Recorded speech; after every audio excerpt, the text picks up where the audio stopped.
गुरुमुखो श्री सद्गुरु दत्ता दयाल जी, श्री पंचम पातशाही जी ने कुल्लू हिमाचल प्रदेश जाने का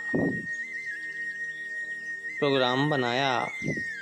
तो महाप्रभु जी ने वहाँ पहुँचने से पहले तथा निजी सेवकों के रहने की सुव्यवस्था तथा संगतों के सत्संग के स्थान के लिए सुचारू प्रबंध करवाने के लिए महात्मा अमर आत्मानंद जी को कुल्लू भेजा। महात्मा जी ने वहां जाकर कुछ प्रमुख भक्तों के साथ मिलकर स्थान ढूंढना आरंभ किया। बहुत ढूंढने पर भी कोई उपयुक्त स्थान न मिल सका। तो पुनः विदित हुआ कि यहाँ पर एक रिटायर्ड कर्नल ने 3 मंजिल नए होटल का निर्माण किया है, जो अभी खाली पड़ा है, क्योंकि होटल का कार्य अभी आरंभ नहीं हुआ था। महात्मा जी उसके पास गए। पहले तो उसने नवनिर्मित इस स्थान को देने के लिए आनाकानी की, परंतु महात्मा जी ने उसे बतलाया कि हमारे गुरुदेव यहाँ पधार रहे हैं और वे केवल 3-4 दिन के लिए ही कृपा फरमाएंगे। उसके पश्चात तुरंत ही हम इस स्थान को खाली कर देंगे। वह प्रेमी तो था नहीं, अतः सोचने लगा कि कोई प्रतिष्ठित सामान्य पुरुष होंगे जिनके लिए आग्रह कर रहे हैं। पुनः कुछ विचार कर उसने कहा कि मेरी एक शर्त है कि यहाँ पर आप कोई भी सजावट आदि नहीं करेंगे और न ही दीवारों पर कोई कील लगाएंगे। तो महात्मा जी ने भक्तों के साथ परामर्श कर उस होटल को ले लिया और वहाँ पर श्री गुरु महाराज जी के श्री दर्शन व आराम के लिए पलंग आदि का सब प्रबंध कर दिया। संगतों के आवास स्थान पर और लंगर को भी सारी सुव्यवस्था उसी होटल में कर दी। 11 मई सन 1991 को आप निजी सेवादारों सहित मुंबई से भुवनेश्वर हिमाचल प्रदेश एयरपोर्ट पर पहुंचे तो प्रेमी भक्तों ने गुलदस्ते हार भेंट किए। कुल्लू निवासी प्रेमी भक्तों ने अपने प्रेम का अद्भुत स्वरूप प्रतीत किया। पहाड़ी बालाएं पहाड़ी वेशभूषा में खुशियों के मंगल अभिनंदन गाते हुए नृत्य करने लगे।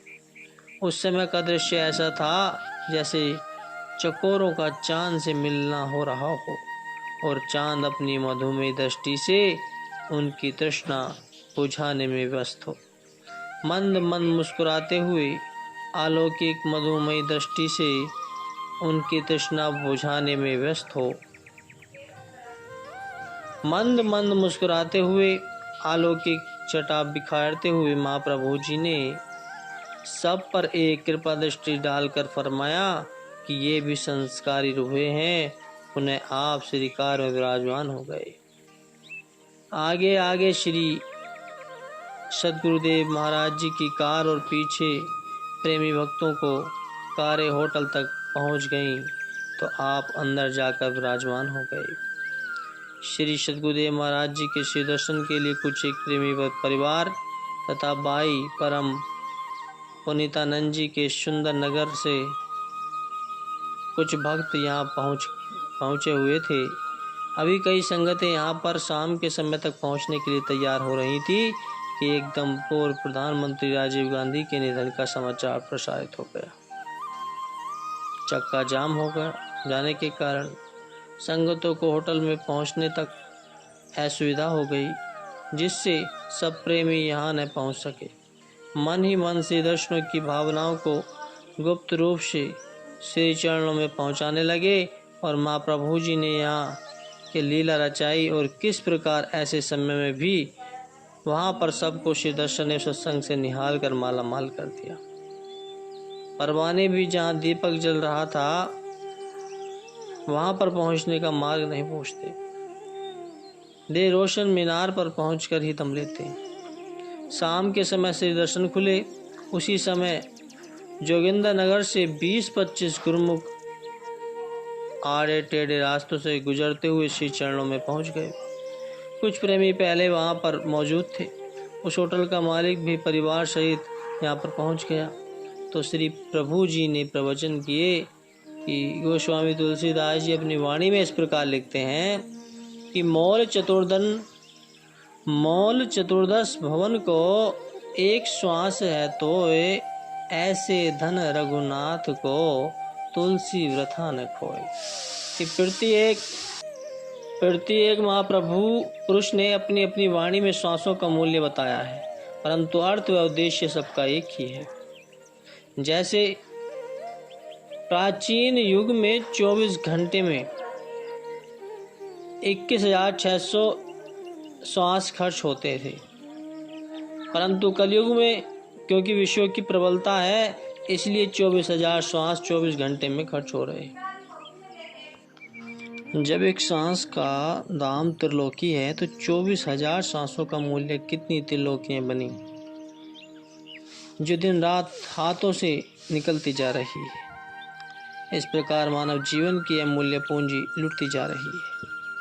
प्राय संसारी जीव सांसारिक कार्य व्यवहार में इतने व्यस्त हैं कि उनको अपने अमूल्य जन्म की कीमत का पता नहीं है।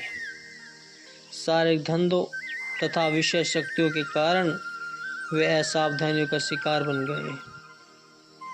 मोह माया की दलदल में उनका दुर्लभ अनमोल हीरा जन्म व्यर्थ नष्ट होता जा रहा है। सर्वसाधारण जीवों और गुरुमुखों का मेल नहीं है।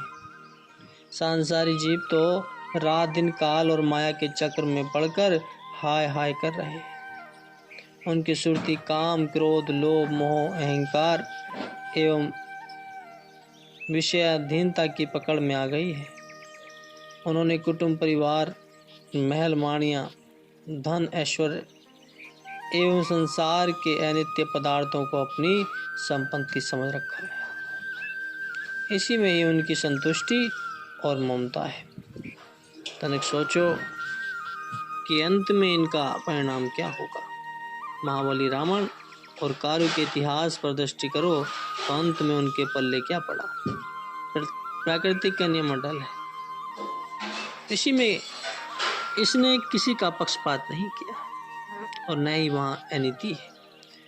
प्रकृति तो दूध का दूध और पानी का पानी कर देती है।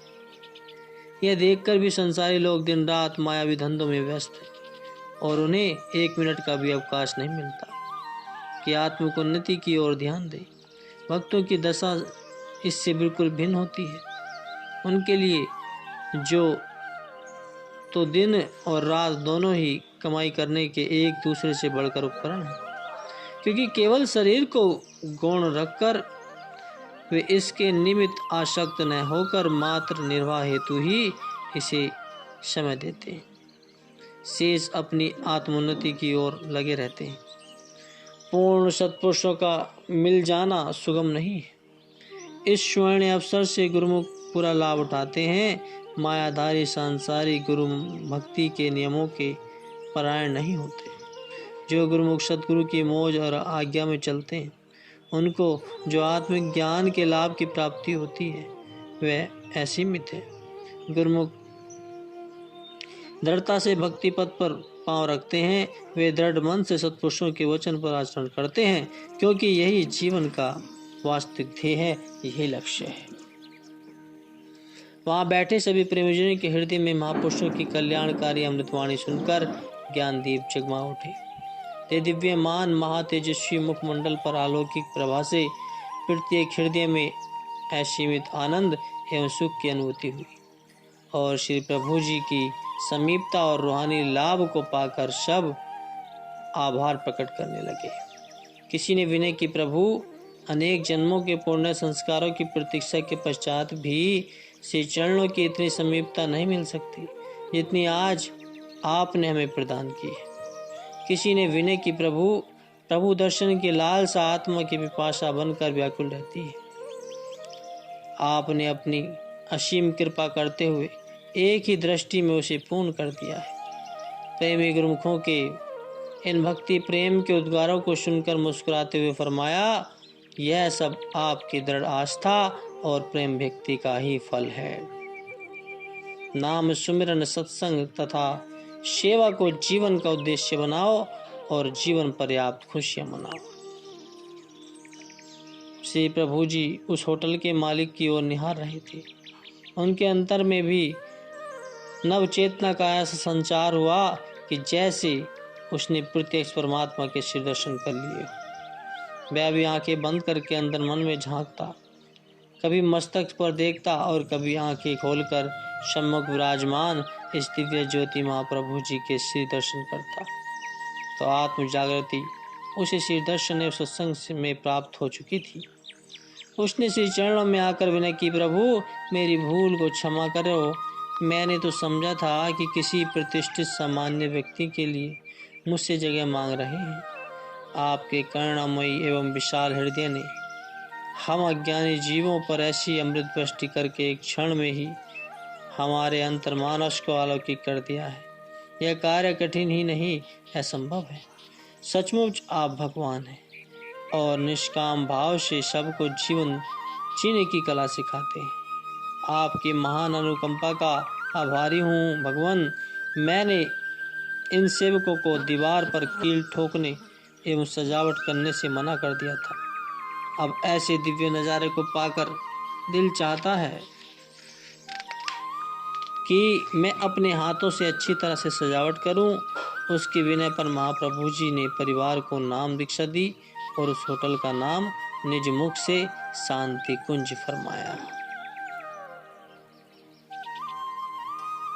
श्री सद्गुरुदेव महाराज जी 22 मई को प्रातः समय महात्मा परम दयानंद जी के आश्रम पर पधारे। वहां पर मनाली के दो भक्त और भतूर के दूर व नजदीक के गुरुमुख प्रेमी आए हुए थे। उबड़ खाबड़ पत्थरों पर रेत बिछाकर महात्मा जी ने उसे समतल करवा दिया था और सीढ़ियों की ऊंचाई 1 फुट से भी अधिक थी। 15 सीढ़ियां चढ़ने के पश्चात पहली मंजिल पर शांति भवन बना हुआ था। उसके एक ओर फूलों की क्यारियां तथा एक और चढ़ाई चढ़ती हुई दूसरी मंजिल तक पहुंचने के लिए टेढ़ी मेढ़ी सड़क थी। वहां पर श्री परमहंस मंदिर और साथ में 2 कमरे बने हुए थे। इसकी ऊंचाई में फूलों की क्यारियों के ऊपर की और सेवों के पेड़ लगे हुए थे। इससे ऊपर काफी ऊंचाई पर तीसरी मंजिल पर केवल एक ही कमरा बना हुआ था। एक भक्ति जी ने उस आश्रम की फोटो दिखाते हुए नतमस्तक हो विनय की कि महाराज जी इस स्थान पर ऊपर चढ़ना बहुत मुश्किल होगा। आप यहीं से ही आशीर्वाद देकर हमें कृतार्थ करें। उसी समय वर्षा की मंद मंद बछोर होते हुए महाप्रभु जी ने मुस्कुराकर फरमाया, भक्त जी जहाँ पर श्री परमहंस मंदिर में महान विभूतियां विराजमान हो वहाँ पर कठिनाई कैसी। डग डग पग पग धरती पुकारे, कुदरत में जो भरे नजारे। महापुरुषों दर दामन पसारे, चरण स्पर्श को तरसे सारे। महाप्रभु जी एक नियम में बंधे होते हैं। धरती की पुकार ही उन्हें अपने पास खींच कर ले आती है। गुरुमुख प्रेमियों का बसेरा बनकर, प्रेमा भक्ति की शक्ति बनकर सदा सर्वदा महापुरुषों के पावन चरण स्पर्श से यह सौभाग्यवती बनी है। तो श्री सद्गुरुदेव महाराज जी ने प्रथम सीढ़ी को श्री चरणों से पवित्र किया। दोनों ओर महात्मा जन कर कमलों को थामे हुए थे। मुखमंडल पर बौछार की बूंदें मोतियों की तरह चमक रही थी। महाप्रभु जी दोनों कर कमलों से नीचे खड़े गुरुमुख प्रेमियों को आशीर्वाद देते और अपना मुखविंद पहुँच लेते। इस प्रकार एक एक सीढ़ी चढ़ते हुए सब सीढ़ियों को पार किया। पीछे से अन्य गुरुमुख भी ऊपर चढ़ते गए। श्री वस्त्र थोड़े भीग चुके थे, परंतु दिव्य मुस्कान और मधुर वाणी में फरमाया, देखो ऐसा आनंद कभी पाया है। और शांति भवन में पहुंच गए। वहां पर सबको 15 मिनट के लिए मौन ध्यान में बैठाया। सचमुच ही सामने श्री दर्शन और मंद मंद समीर से मानो सुरती भी शब्द में लय होकर आनंदित हो रही हो। महाप्रभु जी ने 15 मिनट बाद फरमाया, जब भी जिस समय महापुरुषों की नज़दीकी मिले, भजन सुमरन ध्यान में सुरती को लगाना है। ऐसे मूल्यवान समय से लाभ उठाना है। यही आत्मिक आनंद और मानसिक खुशी पाने का श्रेष्ठतम साधन है। इसी में ही मानव जीवन की सफलता है। बोलो जयकारा, बोल मेरे श्री गुरु महाराज जी की जय।